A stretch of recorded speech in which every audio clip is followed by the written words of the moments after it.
مرد و زن بچے اور بچیاں بھی سبھی، مرد و زن بچے اور بچیاں بھی سبھی، علم حاصل کرو، علم حاصل کرو۔ جی بہت اچھے، سبحان اللہ۔ مرد و زن بچے اور بچیاں بھی سبھی، علم حاصل کرو، علم حاصل کرو۔ ہمارے مہمان مکرم مفسر قرآن، علم و عمل کی بہترین شخصیت کے مالک جناب حضرت مولانا ریاض صاحب دامت برکاتہ العالیہ، استاد حدیث و تفسیر دارالعلوم رشیدیہ گنگو، جو آپ کے اس ادارے کے ذمہ دار جو مولانا نوشاد صاحب ہیں، ان کے بھی استاد محترم ہوتے ہیں۔ یقیناً مختصر سے وقت میں اپنے علم اور تجربات کی روشنی میں بڑی قیمتی باتیں ہمارے گوش گزار کی ہیں۔ دعا ہے اللہ تبارک و تعالی ہمیں ان تمام باتوں پر عمل کی توفیق عطا فرمائے۔ آئیے حضرات، اور دعا کرتے ہیں کہ حضرت کے علم و عمل میں، صحت میں، عمر میں برکتیں عطا فرمائے۔ اب آئیے بلا کسی تاخیر کے اس عظیم شخصیت کے در اقدس پر چلتے ہیں کہ جو عظیم ترین علمی اور دینی شخصیت، عظیم الشان ادارہ و درسگاہ کے بے مثل خطیب و ادیب ہیں، اور جن کی آمد کے ہم اور آپ منتظر ہیں، جن کی آمد ہی اجلاس کے لیے کامیابی و کامرانی کی سند ہے۔ میری مراد ہمارے مہمان خصوصی جناب حضرت اقدس حضرت مولانا محمد شوکت صاحب رشیدی، نائب صدر جمعیت علماء ضلع سہارنپور و محتمل مدرسہ فیض ہدایت محمدی، وہ بہت دور سے تشریف لائے ہیں۔ آپ کی محبت میں، آپ کے اس جلسے کے اندر یقیناً یہ ہم سب کے لیے بڑی سعادت اور بڑی خوش نصیبی کی بات ہے۔ تو میں حضرت والا سے انتہائی ادب و احترام کے ساتھ درخواست گزار ہوں کہ تشریف لائیں اور اپنے پرمغز خطاب سے ہم سامعین کے قلوب کو مجلہ و مصفح فرمائیں۔ اللهم صل على محمد وعلى آل محمد كما صليت على إبراهيم وعلى آل إبراهيم إنك حميد مجيد اللهم بارك على محمد وعلى آل محمد كما باركت على إبراهيم وعلى آل إبراهيم إنك حميد مجيد نحمده ونصلي على رسوله الكريم أما بعد۔ معزز علماء اکرام، ہم سبھی کو معلوم ہے کہ اب سے پہلے جو میرے استاد محترم، میرے مشفق و مربی جناب حضرت مولانا ریاض احمد صاحب، میں بھی انہی کا شاگرد ہوں، میں نے انہی سے پڑھا ہے، اور الحمدللہ انہی حضرات نے یہاں تک پہنچایا، ان کی دعاؤں کا ثمرہ، محبتوں کا ثمرہ۔ حضرت والا نے بہت ہی قیمتی خطاب فرمایا، ہم سب کے عمل کے لیے وہی کافی ہے۔ اللہ تبارک و تعالی ہم سب کو ان باتوں پر عمل کی توفیق عطا فرمائے، اور حضرت والا کی عمر میں اللہ برکت عطا فرمائے، صحت و عافیت کے ساتھ حضرت کا سایہ ہم سب کے سروں پر قادر سلامت فرمائے۔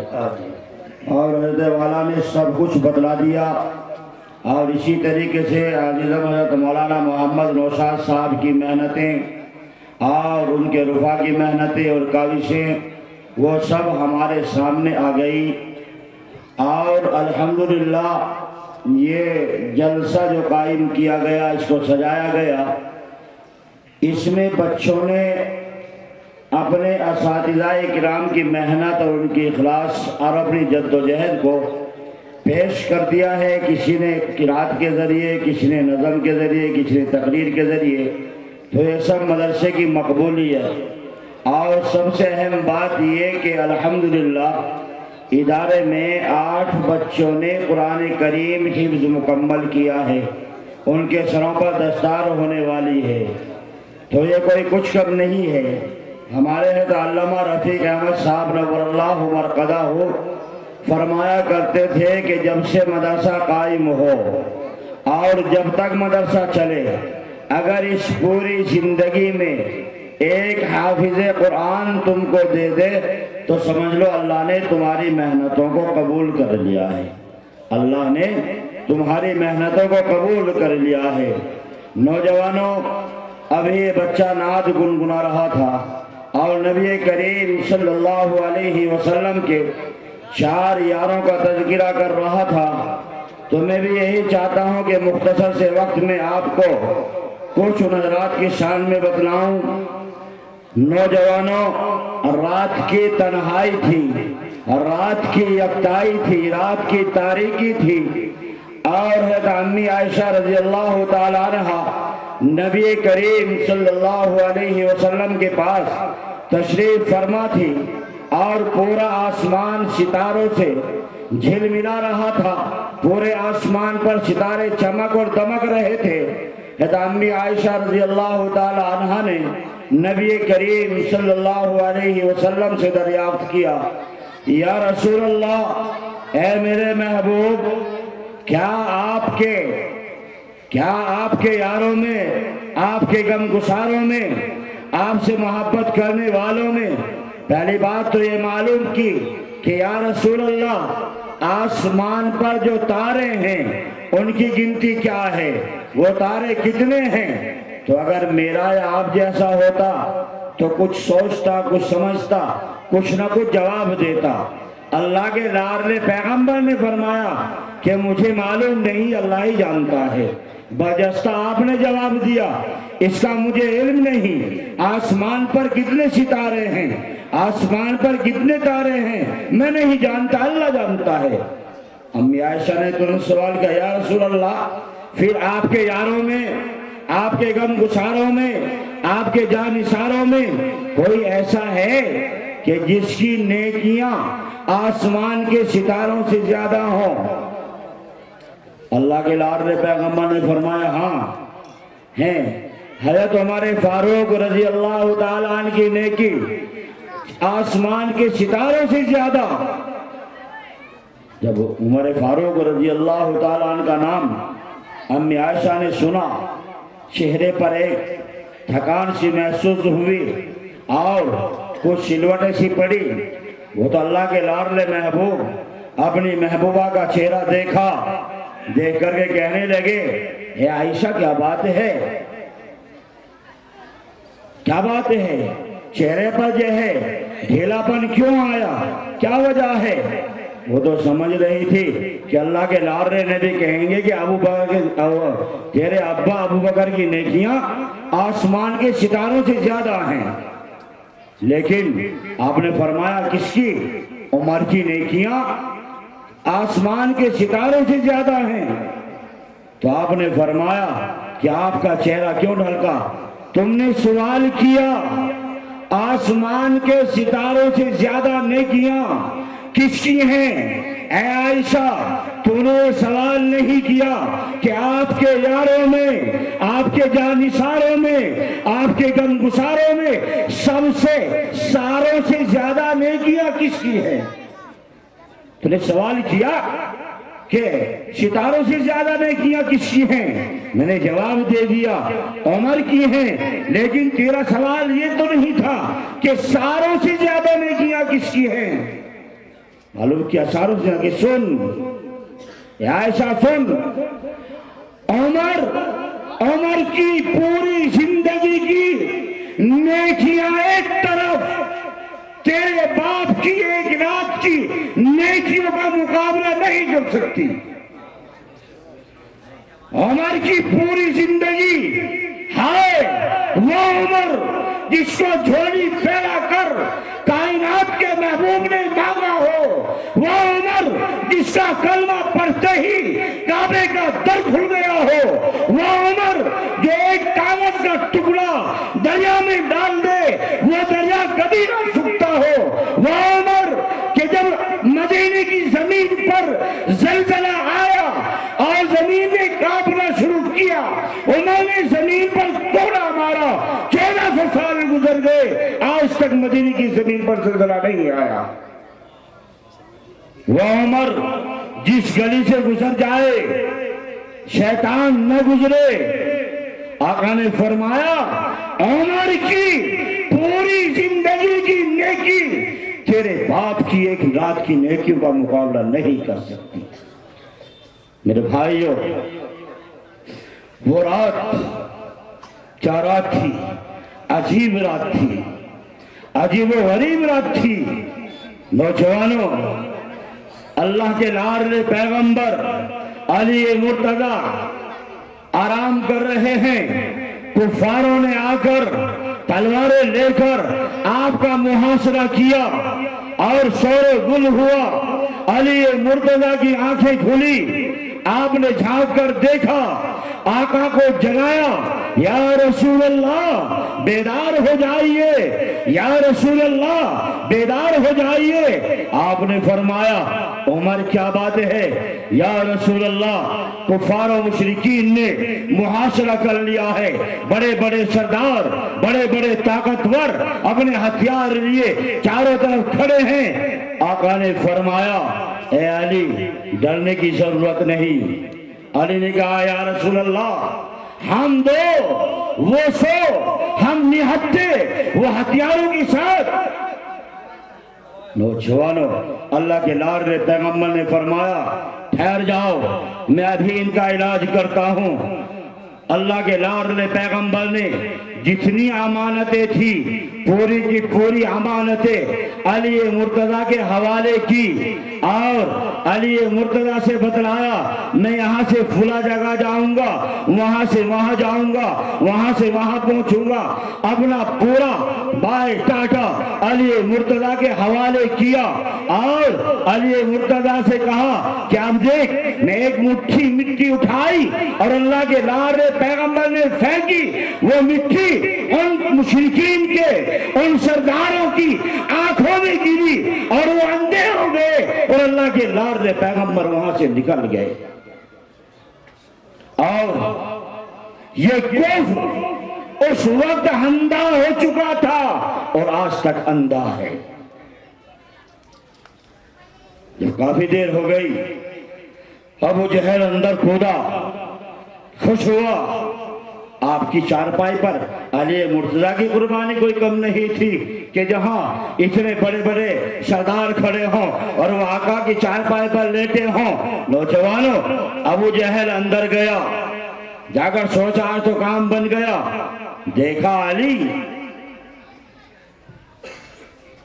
سمجھنے کی بات ہے، وہاں بھی انہوں نے علی کو نبی مانا، وہاں بھی نبی کو علی سمجھا، اور آج تک سمجھتے آ رہے ہیں۔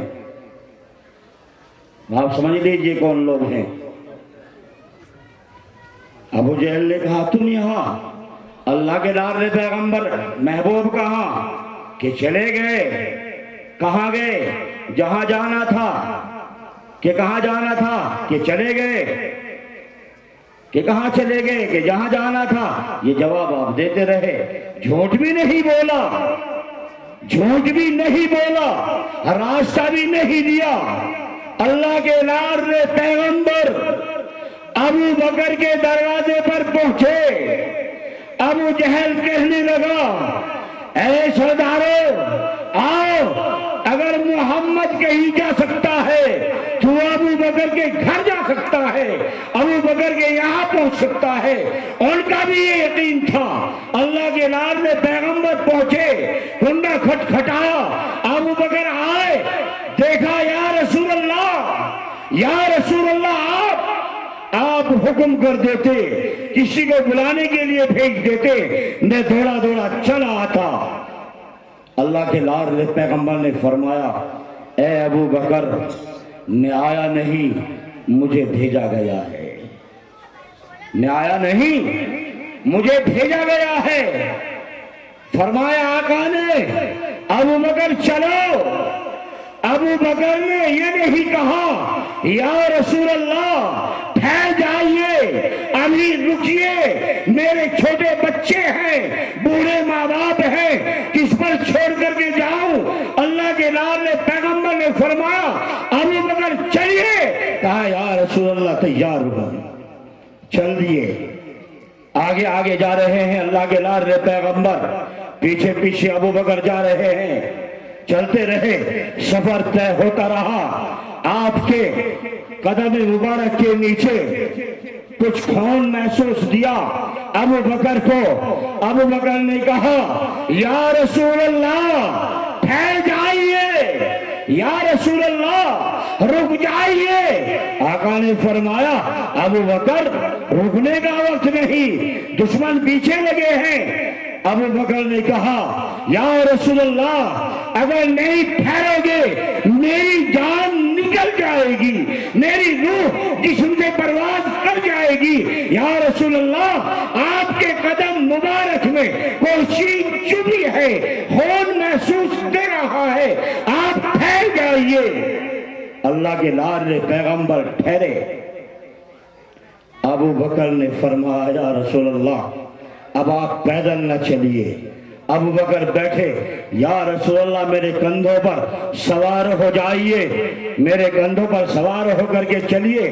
ابو بکر بیٹھے، اللہ کے لال نے پیغمبر ابو بکر کے کندھوں پر سوار ہوئے، ابو بکر چلے، دوڑے، نہیں میں کہتا ہوں میرا یقین ہے ابو بکر چلے نہیں، ابو بکر دوڑے نہیں، ابو بکر اڑ کر کے گئے اور غار پر پہنچا دیا۔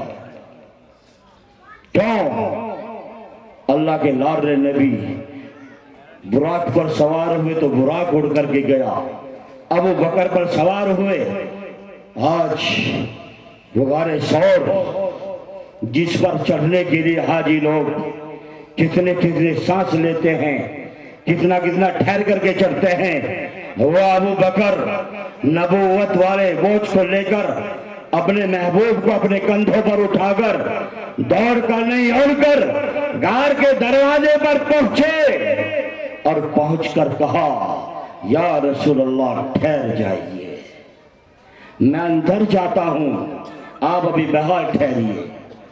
جبکہ ہر کام میں لاڈلے پیغمبر کو آگے رکھتے، خود پیچھے ہوتے، لیکن اندازہ تھا کہیں غار میں کوئی نقصان دینے والی چیز نہ ہو اور وہ اللہ کے لاڈلے پیغمبر کو نقصان نہ دے دے۔ یہ نہیں کہا یا رسول اللہ میں تھک گیا ہوں، سستا لوں، رک جاؤں، ٹھہر جاؤں، نہیں، آقا کو چھوڑ کر باہر فوراً اندر پہنچے، دستار اتاری، پوری غار کو صاف کیا، اس میں جو سوراخ تھے دستار پھاڑ پھاڑ کر ان سوراخوں کو بند کیا، دستار ختم ہو گئی، سوراخ بند نہیں ہوئے، قمیص کو اتارا، قمیص کو پھاڑ پھاڑ کر کے سوراخ بند کیے، پھر بھی ایک سوراخ باقی رہ گیا، اس کے اوپر ایڑی رکھی اور ایڑی رکھ کر بیٹھ گئے اور کہا یا رسول اللہ اندر تشریف لے آئیے، بستر تیار ہے، آرام کر لیجئے۔